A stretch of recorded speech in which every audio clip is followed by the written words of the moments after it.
This story is titled, My Wife Cheated with My Cousin and Bragged She Will Take Half of My Hard-Earned Money.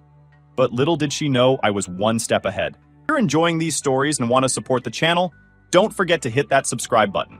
It really helps our channel. Now let's start the video. OP starts by saying, Hey everyone, ever had someone you gave everything to turn around and stab you in the back? Well, I've got a story for you.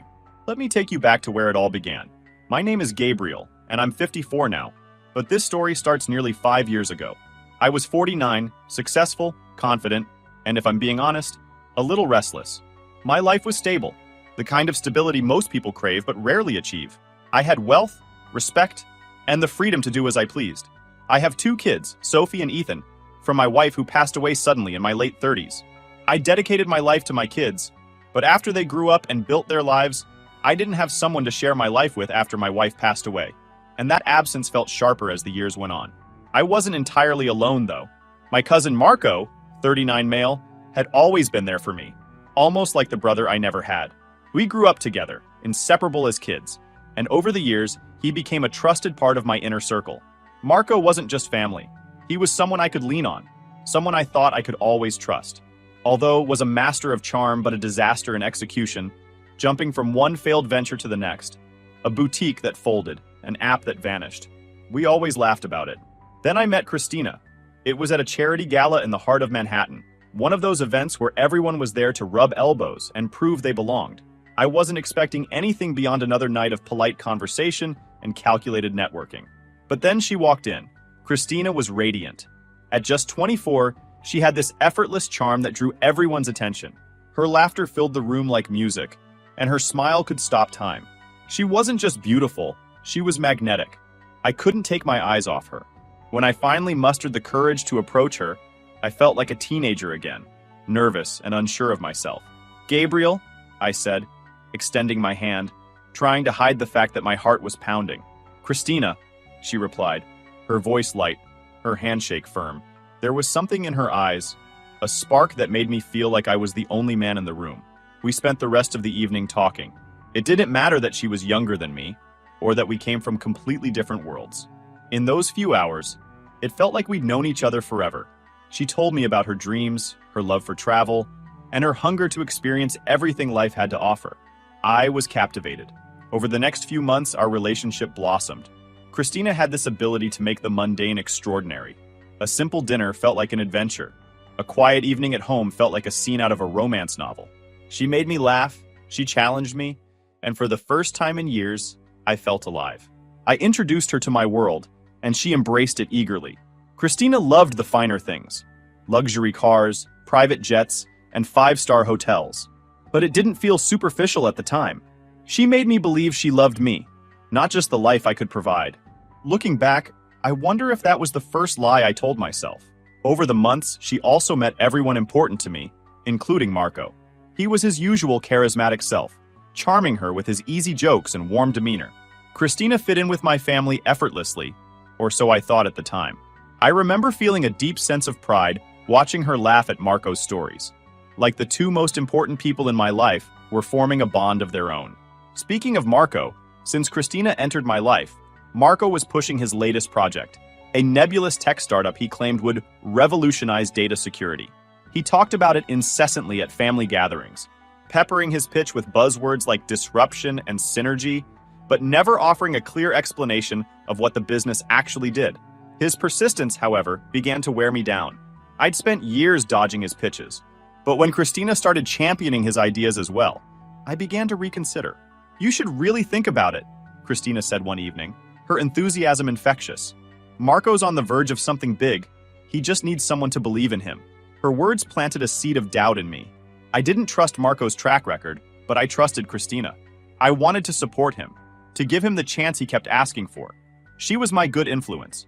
She made me love her more through these kind moves for me to strengthen my connections with my beloved ones. It wasn't long before I proposed. I spared no expense. A candlelit dinner on a yacht in the Mediterranean, a custom-designed diamond ring, and a string quartet playing her favorite song. When she said yes, I felt like the luckiest man alive. Our wedding was a grand affair, held in the gardens of our estate in the Hamptons. Every detail was perfect, from the flowers imported from Holland to the celebrity chef who prepared the menu. As Christina walked down the aisle, a vision in white, I thought to myself, this is it. This is my forever. The first few years of our marriage were blissful. We traveled the world, spent lazy weekends in our penthouse overlooking Central Park, and hosted extravagant parties that were the talk of the town. Christina had everything she could ever want, and I made sure of it. But even then, there were signs. Small, almost imperceptible cracks in the facade. She'd occasionally make comments about wanting more excitement, or joke that I was too predictable. I laughed it off, chalking it up to her playful nature. After all, I was giving her the world. What more could she want? I didn't realize it then, but those cracks were the first warnings of what was to come.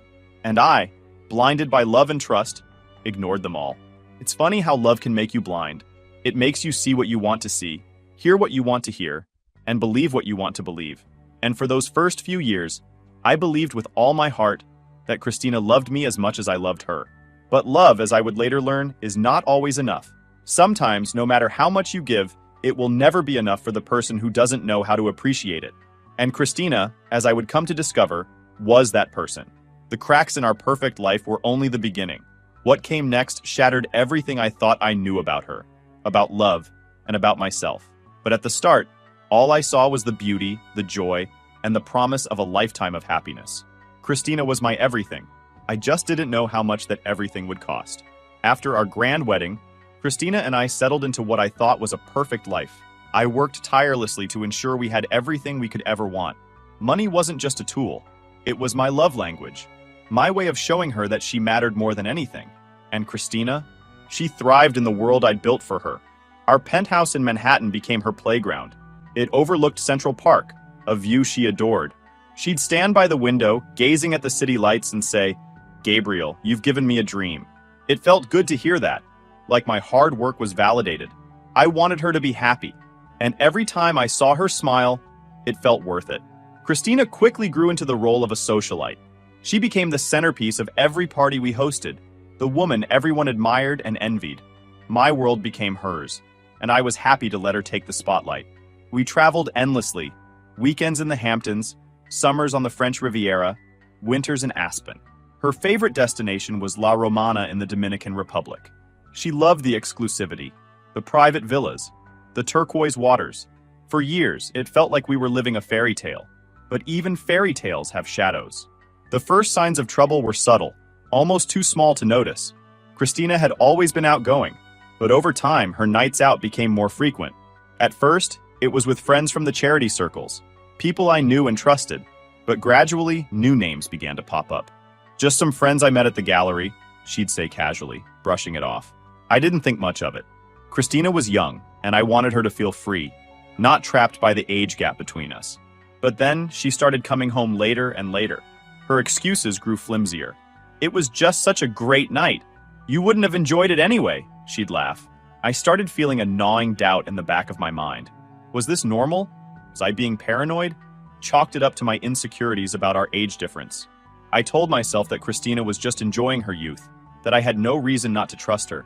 After all, she always came home, and always reminded me that she loved me. One night, I walked past the study and heard her talking on the phone. Her voice was low, almost a whisper, but the words I caught were sharp enough to cut through me. "He's great for stability," she said, followed by a soft laugh. "But he's so boring.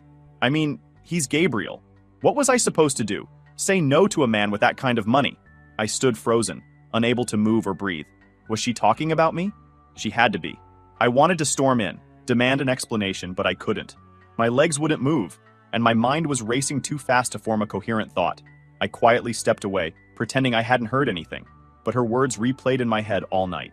Stability, boring, my name, spoken like an obligation rather than a treasure. The next morning I tried to act normal, but something had shifted.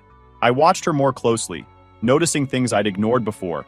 The way she glanced at her phone constantly, the sudden bursts of laughter at texts she refused to share, the new friends who always seemed to be younger, more vibrant, and not part of our usual circle. I wasn't about to jump to conclusions without solid evidence. I needed hard facts to back up what my intuition was already screaming.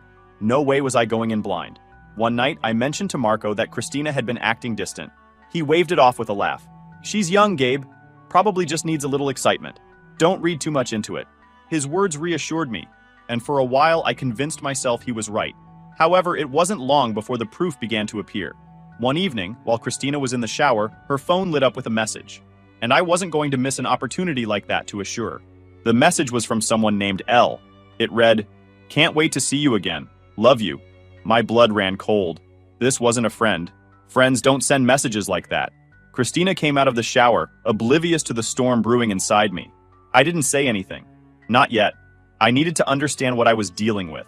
I started piecing things together. The late nights, the cryptic phone calls, the way she'd been pulling away from me emotionally. It all pointed to one thing. Christina wasn't being faithful. Another straw came during a family dinner at my cousin Marco's house. Christina had always been friendly with my family, but that night, her laughter with Marco felt different, too familiar, too intimate. I noticed the lingering glances, the inside jokes I wasn't a part of. There was a moment when all of us came inside the house. They stayed for a while out, saying that they're coming. Once I noticed her absence, I went to check on her. There she was, standing too close to Marco, smiling with shyness. And he was getting closer. I immediately called on her with a steady and firm voice.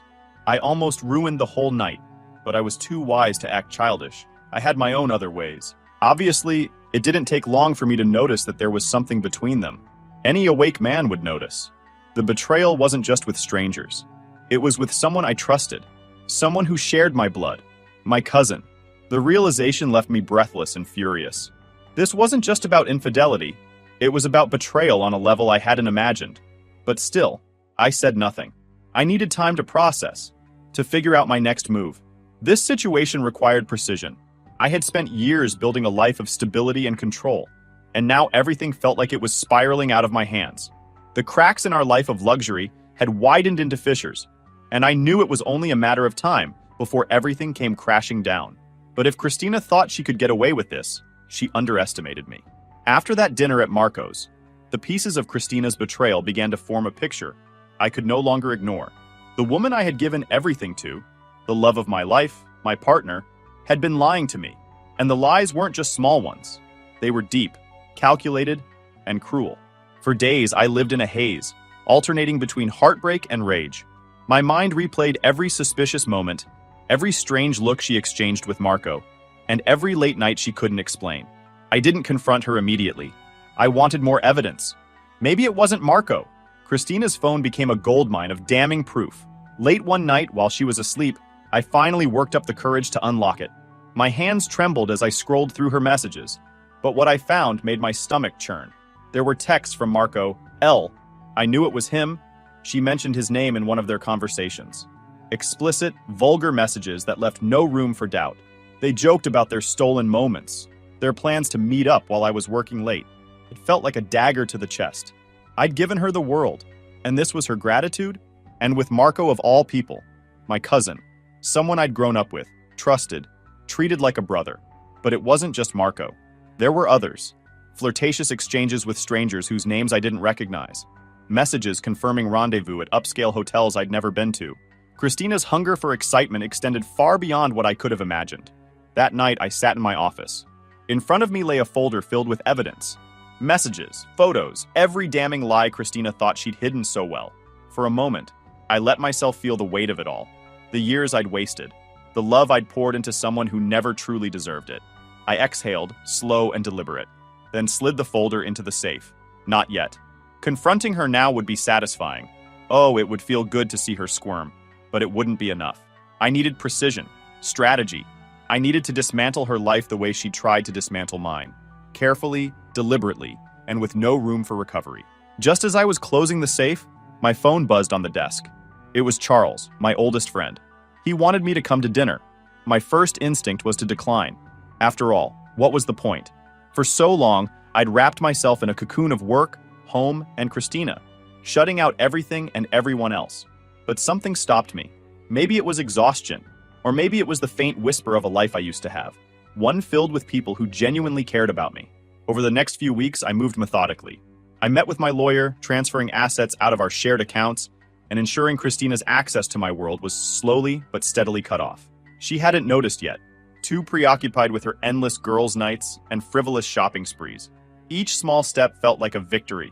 When the joint credit card declined for the first time, I felt a flicker of satisfaction.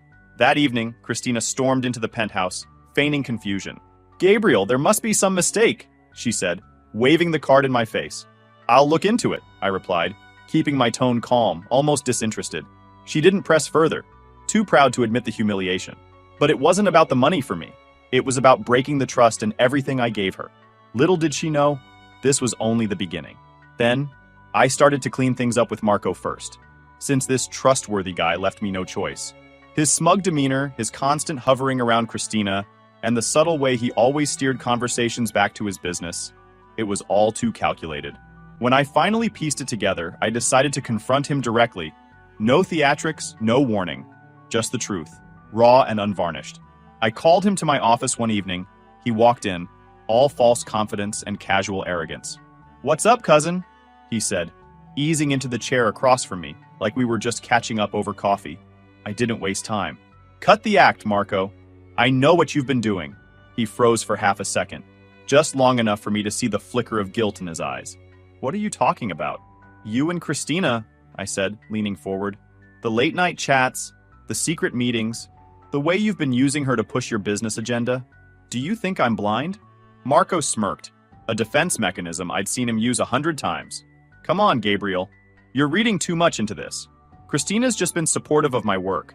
She knows how much I've been struggling to get investors. And she thought I might what?" I interrupted, my voice like ice. "Invest in your scam because she asked me to? Because she warmed me up to the idea while you were, what? Sharing secrets? Sharing more?" Marco's smirk disappeared, replaced by a forced calm. "You're making it sound like—" "Don't insult me by playing dumb, Marco," I snapped. "You've been working this angle for months, using my wife, to line your pockets. What kind of man does that to his own family?" He shifted uncomfortably in his seat. "You're overreacting," he said, but the tremor in his voice betrayed him. "Christina and we've just been talking, Gabriel. That's it. Talking? Then why does she have your name saved in her phone under a code? Why do I have messages from her saying she'll make sure I see the value in your garbage startup?" Marco's face flushed, his composure cracking. "Look, I didn't mean for this to—" "You didn't mean for this to what?" I demanded, standing now, my fists clenched at my sides. "To blow up in your face? To get caught? You think I don't know what kind of man you are? You think I don't see how you've been manipulating her and trying to manipulate me?" He stood too, trying to save face. "You've got it all wrong, Gabriel," he said, his voice rising. "Christina came to me. She's the one who—" "Don't you dare try to blame her," I said, cutting him off. "She's guilty, yes, but you? Your family. You knew exactly what you were doing, and you did it anyway." For a moment, we stared at each other, the air between us heavy with years of shared history, now shattered by betrayal. "You're going to regret this," his tone laced with a hollow threat. "No, Marco," I replied coldly. "The only one who's going to regret this is you. And by the time I'm done, there won't be a single person willing to touch your business or your name." Marco stormed out, slamming the door behind him. But his anger didn't faze me. If anything, it only fueled my resolve. I knew the next confrontation would be even harder, but I wasn't going to back down. Christina had to face the truth next. And this time, there was no escaping it. Now for Christina, she had built a web of lies, and I wasn't about to walk into it blindly. I needed to think this through. If she thought I was going to crumble, she was wrong. I had one advantage she didn't realize. I'd been planning for this moment long before it even happened. The annulment papers sat in my office safe, untouched, since the day I signed them nearly a decade earlier. I'd had them drawn up during our honeymoon in La Romana, back when I was still in the honeymoon phase, literally and figuratively. It wasn't because I didn't trust Christina back then. It was because I knew the risks of being a man in my position. Wealth attracts people, and not all of them have pure intentions. I told myself the annulment was a worst-case scenario I'd never have to use. But now, it felt like my saving grace. Guess what? Little did Christina know that we weren't legally married. She thought she'd secured herself a lifelong claim to everything I owned. That was her first mistake. I'd waited for the perfect moment. Quiet, private, where she couldn't run or deflect. Dinner in the penthouse was just the opportunity I needed. I set the table myself and pretended to be the man she thought she could still manipulate. But underneath it all, I was calm, calculating. Every word I said, every look I gave, was part of the plan. Christina thought she held the cards. She was about to find out just how wrong she was. Christina looked stunning as always, her makeup flawless, her smile radiant. She had no idea what was coming. I ran into Marco today, I said casually, cutting into my steak. Her fork paused midair. Oh? How's he doing? Fine. He mentioned you, I said, locking eyes with her. Said you two have been spending some time together. She forced a laugh. Oh, come on, Gabriel. Marco and I? Don't be ridiculous. He's family. Exactly, I said, my voice cold. Which is why I find it disgusting. Her smile faded completely. What are you talking about? I leaned back in my chair, staring at her. I know, Christina. I know about Marco. I know about the others. Don't play dumb. I've seen the messages. Her face turned pale, and for the first time she was at a loss for words. I don't know what you're talking about, she stammered. Save it, I shouted, my voice rising. Do you think I'm stupid? Do you think I haven't noticed the late nights? The lies? The way you act around him? You've been using me, Christina. All this time, I've been nothing but a paycheck to you. She tried to deny it, but her voice cracked and tears welled up in her eyes. It wasn't supposed to be like this, she whispered, finally dropping the act. I didn't mean for it to happen. A predictable display of crocodile tears. You didn't mean for it to happen? I laughed bitterly. So what did you mean to happen? To bleed me dry until you find your next victim? Her silence spoke volumes. She knew she'd been caught, and there was no way out. But instead of apologizing, she turned defensive. You're not perfect, Gabriel. You're boring, predictable. Do you know how it feels to be married to someone who cares more about work than me? Her words stung, but I didn't let them show. I cared about you more than anything. I offered you everything you'd ever dreamed about, I said coldly. And you threw it all away. I hope Marco was worth it, because you'll be leaving this marriage with nothing. She looked confused, her tears stopping for a moment. What do you mean? I smiled then, a small, cruel smile. I mean, we were never married, Christina. Legally, anyway. I annulled the marriage 4 months after our wedding. So technically, you've been nothing more than a very expensive girlfriend. Her face crumpled as the weight of my words sank in. You're lying, she whispered, shaking her head. Am I? I said, pulling the annulment papers from my briefcase and sliding them across the table. See for yourself. She was absolutely shocked. How did this happen? When? Remember La Romana? I asked, my voice cold and deliberate. While you were sipping cocktails and enjoying yourself like a fool, you were already divorced and didn't even know it. She grabbed the papers with trembling hands, her eyes scanning the text. When she looked back at me, her expression was a mix of shock, anger, and despair. You bastard, she spat. No, Christina, I said, standing up. That's you. And now, we're done. I walked out, leaving her sitting there in stunned silence. The war wasn't over yet. The fallout of her betrayal was just beginning. Orte, sir! Christina's screams echoed in the penthouse as I closed the door behind me. I didn't care. For the first time in a decade, the weight of her presence was gone, and I felt strangely calm. I had no idea where to go. My home, my sanctuary, had been tainted by her deceit. So I decided to go to the one place where clarity had always found me, the office. The next morning, my lawyer called. Gabriel, are you sure you want to do this publicly? He asked, his voice cautious. We can keep it quiet.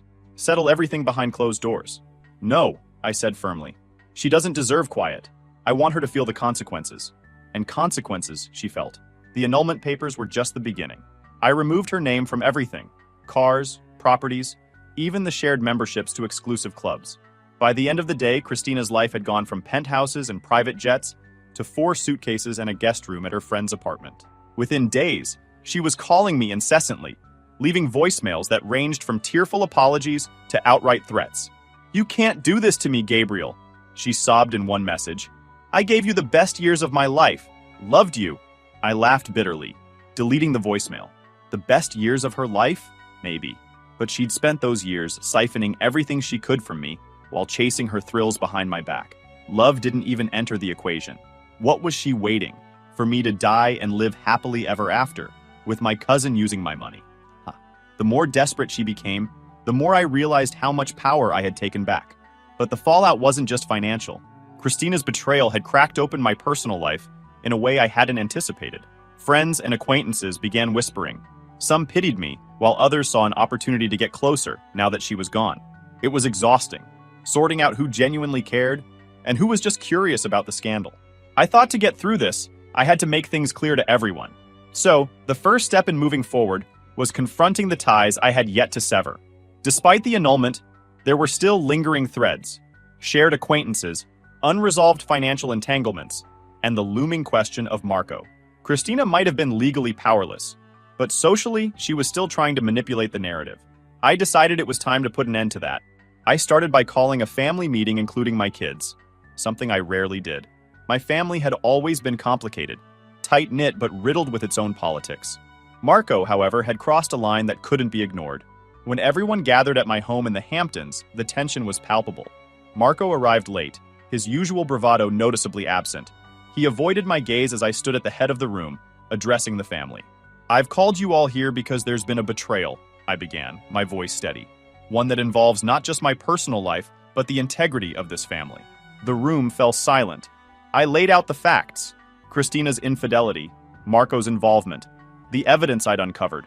Gasps rippled through the group as I showed screenshots of the messages. Cold, hard proof of their deception.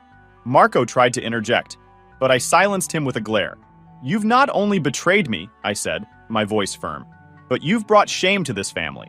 Effective immediately, you are no longer welcome in my life, my home, or my business. Consider this your formal exile." The room was stunned. Marco stammered, trying to defend himself, but the damage was done. One by one, family members turned their backs on him, disgusted by his actions. By the time the meeting ended, Marco was effectively cut off from the family, just as I had planned.